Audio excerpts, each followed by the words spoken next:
Hello student, आज हम इस वीडियो के द्वारा संघ इकाइनोडर्मेटा के बारे में जानेंगे। तो इकाइनोडर्मेटा को हम दो शब्दों में डिवाइड कर सकते हैं, इकाइनो प्लस डर्मा।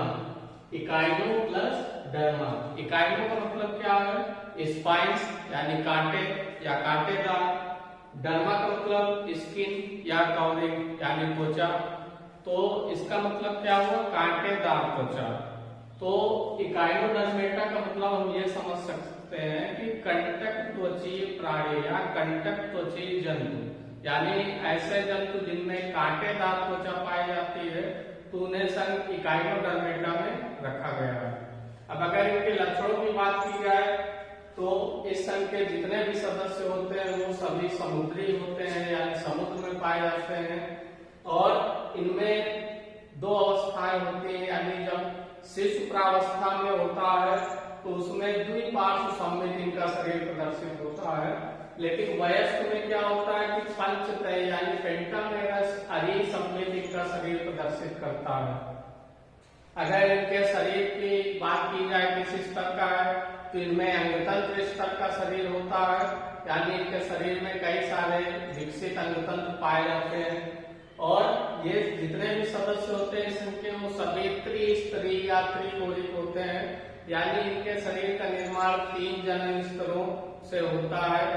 जैसे फर्स्ट है अंतः स्तर, सेकंड है मध्य स्तर और थर्ड है बाह्य स्तर। फिर अगर इनका शरीर देखा जाए किस प्रकार का होता है, तो कुछ जंतु का शरीर जो होता है वो तारे के आकार का होता है, स्टार के आकार का। कुछ का बेलनाकार या गोलाकार या अंडाकार होता है। और इनका जो शरीर होता है वो अखंडित होता है, यानी कई खंडों में डिवाइड नहीं होता है, तथा शीर्ष रहित होता है, इनमें स्पष्ट शीर्ष नहीं पाया जाता है। अगर इनकी लेयर की बात की जाए, जो इनकी बाह्य त्वचा है तो सिंगल लेयर्ड होती है, यानी गहरी बाह्य त्वचा होती है। और कैसे होती है? पश्चिमाभ होती है, यानी सिलिएटेड होती है। और इनकी त्वचा में कैल्शियम कार्बोनेट से बना हुआ अस्थियों का कंकाल पाया जाता है, जिसे जो शरीर के अंदर उपस्थित होता है, या फिर इनमें कांटेदार भी पाया जाता है। अगर देह गुहा की बात की जाए तो शरीर में एक वास्तविक देह गुहा होती है, और देह गुहा से ही 3 तंत्रों का निर्माण होता है। कौन कौन सा? फर्स्ट है जलवाहक तंत्र, सेकंड है हीमन तंत्र और थर्ड है पेरीहीमन तंत्र। तो जलवाहक तंत्र में क्या होता है कि इसमें माइड्रीपोराइट नामक एक छिद्रयुक्त पट्टिका होती है, जिससे जल शरीर के अंदर प्रवेश करता है, यानी इसमें जल को शरीर के अंदर पहुंचाने के लिए एक विशेष प्रकार का तंत्र पाया जाता है, जिसमें माइड्रीपोराइट नामक एक छिद्रयुक्त पट्टिका होती है। और ये इस संघ का एक विशिष्ट लक्षण है कि इनमें जलवाहक तंत्र उपस्थित होता है, यानी जल संवहन तंत्र उपस्थित होता है। अगर हीमन तंत्र और पेरीहीमन तंत्र की बात की जाए तो ये रुधिर परिसंचरण में सहायक होते हैं। अब अगर जलवाहक तंत्र में देखा जाए तो इसमें कुछ छोटी छोटी रचनाएं जुड़ी होती हैं, जिसे नालपात या ट्यूब फिट कहते हैं। और इनका कार्य क्या है कि ये गमन के लिए आवश्यक होते हैं, यानी प्रचलन के लिए, भोजन ग्रहण करने के लिए और शोषण की क्रिया में भी ये सहायक होते हैं। अगर पाचन तंत्र की बात की जाए तो पाचन तंत्र में सरल प्रकार का होता है, पूर्ण होता है, लेकिन कुछ सदस्यों में अपूर्ण पाचन तंत्र पाया जाता है, जैसे भंगुर तारे जो होते हैं, तो उनमें पाचन तंत्र पूर्ण नहीं होता है। अब परिसंचरण तंत्र की बात की जाए तो परिसंचरण तंत्र के अंतर्गत हीमन और पेरीहीमन तंत्र आते हैं, और इनके द्वारा क्या होता है कि रुधिर का परिसंचरण होता है, और रुधिर में कोई भी शोषण वर्णक उपस्थित नहीं होता है।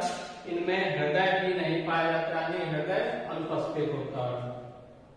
अगर शोषण तंत्र की बात की जाए तो शोषण तंत्र में गैसों का आदान प्रदान नालपात यानी ट्यूब फिट के द्वारा होता है, लेकिन कुछ जंतुओं में कुछ विशिष्ट अंग होते हैं शोषण के लिए। जैसे समुद्री अर्चिन जंतु है तो उसमें पेरिस्टोमिनल गलथड़े पाए जाते हैं शोषण क्रिया के लिए। भंगुर तालों में जनन गुर्सी पाई जाती है शोषण क्रिया के लिए। होलोथूरियंस में क्लोएटल पाया जाता है श्वसन की क्रिया के लिए, और तारा मछली में डर्मल ब्रैंकी नामक श्वसन अंग पाया जाता है। तो इन अंगों के द्वारा श्वसन की क्रिया कंप्लीट होती है। अब अगर उत्सर्जी अंग की बात की जाए तो इनमें कुछ स्पेशल यानी विशिष्ट उत्सर्जी अंग नहीं पाए जाते हैं, और उत्सर्जी पदार्थ जो होता है वो गलकणों के द्वारा ही विसरित होता है, और मुख्य उत्सर्जी पदार्थ इनमें अमोनिया पाया जाता है, यानी जो भी उत्सर्जी पदार्थ बाहर निकलते हैं वो अमोनिया के रूप में उत्सर्जित होते हैं। अगर तंत्रिका तंत्र की बात की जाए तो तंत्रिका तंत्र भी पूर्ण रूप से विकसित नहीं होता, यानी कम विकसित होता है, और इनमें तंत्रिका वलय यानी नर्व रिंग और अरीय तंत्रिका तंतु उपस्थित होते हैं। इनमें मस्तिष्क नहीं पाया जाता है, यानी मस्तिष्क अनुपस्थित होता है। अब इसमें संवेदना प्राप्त करने के लिए जो संवेदी अंग होते हैं वो भी पूर्ण रूप से विकसित नहीं होते हैं, यानी संवेदी अंग इसमें कम विकसित होते हैं। अब अगर इन जंतुओं की बात की जाए, ये एक लिंगी है कि द्विलिंगी है, तो इनमें जो नर और मादा होते हैं वो अलग अलग होते हैं, यानी ये एक लिंगी जंतु होते हैं, और इनमें जनन लैंगिक प्रकार का पाया जाता है, और प्रायः बाह्य निषेचन इनमें होता है, यानी शरीर के मादा के शरीर के बाहर निषेचन की क्रिया कंप्लीट होती है। अब अगर परिवर्तन की बात की जाए तो इनमें क्योंकि एक लार्वा अवस्था भी पाई जाती है, इसलिए इनमें अप्रत्यक्ष भ्रूणीय परिवर्तन पाया जाता है। इन जंतुओं में एक विशेषता और होती है कि इनमें पुनरुत्थ भवन की भी अपार क्षमता पाई जाती है, यानी रीजनरेशन की भी इनमें अपार क्षमता होती है, यानी अगर इनका कोई भी एक खंड टूट जाता है तो वो फिर से विकसित हो जाता है, तो इसे हम क्या कहते हैं, पुनरुत्थ भवन कहते हैं। अगर इस संघ के उदाहरण देखे जाए कौन कौन से जंतु पाए जाते हैं, तो तारामीन, एस्टेरियस जिसे कहते हैं स्टारफिश, दूसरा है समुद्री अच्छिन, तीसरा एंटीना, और चौथा ओफियूरा जिसे भंगुर तारा कहा जाता है। तो इस संघ की विशेषता क्या है कि इस संघ के जो जंतु होते हैं उनमें कांटेदार त्वचा पाई जाती है, और इनमें जल संवहन तंत्र पाया जाता है, जो इस संघ की मुख्य विशेषता या मुख्य लक्षण है। आप लोग इसका स्क्रीनशॉट ले सकते हैं।